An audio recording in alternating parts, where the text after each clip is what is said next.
My name is JORDI CRUYFF. I would like to explain my younger years and the progress of starting as a youth player in Barcelona and then growing to be an older veteran player and adapting myself to different positions. So in Barcelona, as you all know, already from the youth, the target is very clear. Be comfortable on the ball. The build-up starts with the goalkeeper. The pressure starts with the striker. So in the end, we learn in all different phases what is expected from you in every different position. I started my Barcelona career at the age of like 13, 14. And my position was normally or attacking midfielder or playing one of the three positions up front. Depending on the system, if we play a 4-3-3, I would be this player.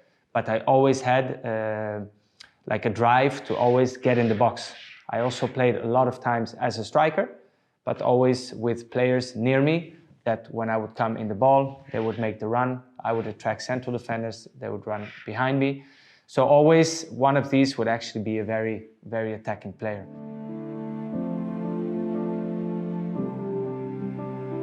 When I got a little bit older, I touched already the first team of Barcelona.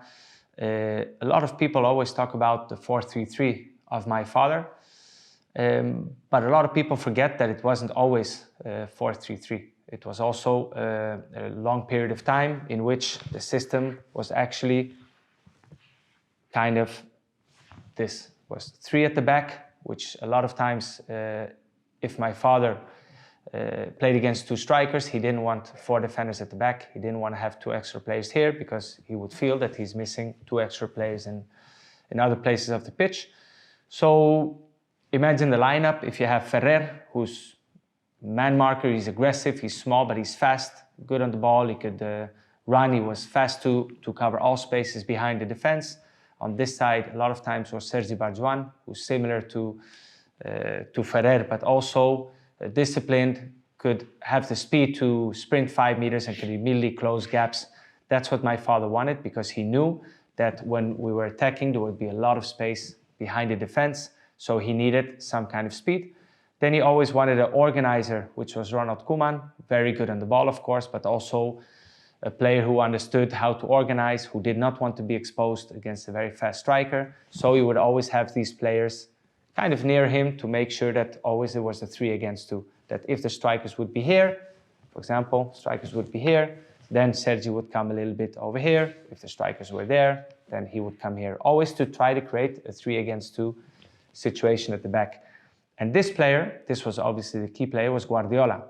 Now, Guardiola was not a central defender. Sometimes he would end up there if the opponent would have an attack, but normally his position in the build-up would be here. And you would see here kind of a diamond in the midfield.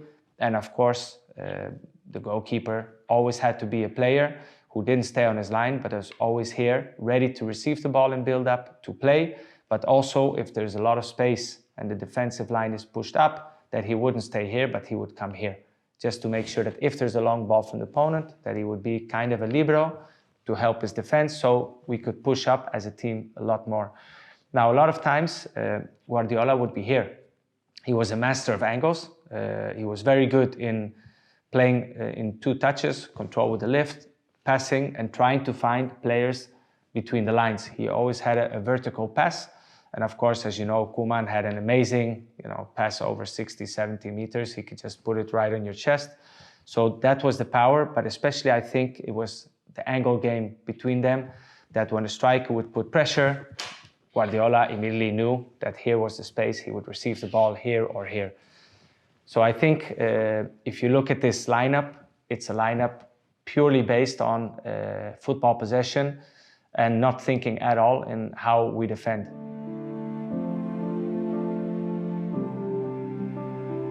My father pushed a lot that when we would lose the ball in attack, we had to make immediate pressure because he wanted to recover the ball as high as possible and also to help them that they didn't end up only defending. He wanted them to have the ball and to be the creators of the game. And if we didn't do our job here well, we would make them kind of suffer a lot more because we would put them against strikers of opponents who were maybe fast and tall, and this was not always our strength. In the midfield, he always had one player who could be kind of a box-to-box, who could be arriving, but also could play here to help. And one player who was very good in build-up.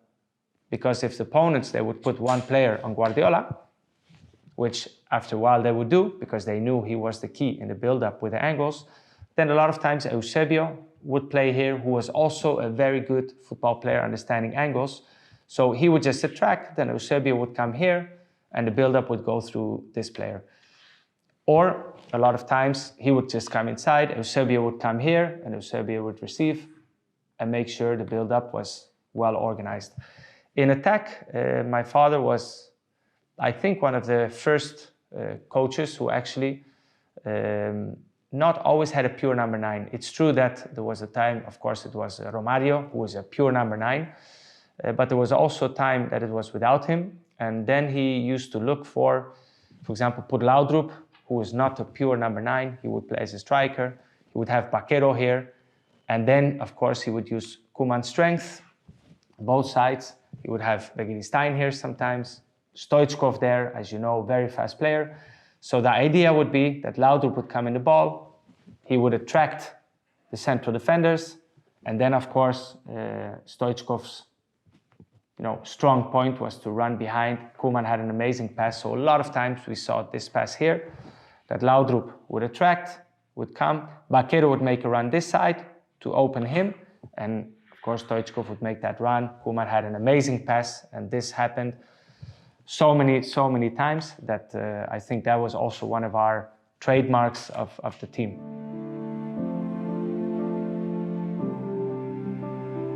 My father was not so obsessed with players always staying in one position. He really liked movements. As long as the positions were occupied by someone, he was already quite happy. But he liked players who would be able to mix around, to be like this for a while, or to be like that for a while, or to be like that for a while. He always tried to find those kind of players. When Romario was here, of course, Romario is not a player who should be playing in the wing. He was really a goal hunter in the box. So yes, then of course these three were the ones who would be able to change positions and try to just by movements confuse the opponents in the best possible way. Another aspect of my father, which went through a lot of things, not only in football. My father was obsessed with angles and with triangles. So he always felt that in football, the more triangles you have, the more options to play you have. And he would prefer in different lines. He would not like this, for example. Because if you lose the ball, you lose 3 players with one loss. He would always want players to play in different lines. So Koeman would be slightly behind him. He would have these 2 players. Guardiola was alone in this line. Then you would have 2 players in this line with him coming whenever necessary. You would have also the direct pass. Normally it was Baquero. Baquero was very good at receiving the ball with his back to the goal. And then lay it off to one of these 3 players. And then we would already be one line further. And we still had the ball possession with enough players in good positions, in good rest defense, that when we would lose the ball, we would be well organized to prevent counterattacks. And also here, he always had everywhere different triangles. And my father, all his trainings every day would be possession games, 4 against 4 with 3 jokers, all had to do with finding the triangles on the pitch. And, he could be very insisting sometimes, but in the end, in the matches, I think you could see the results of what he was looking for.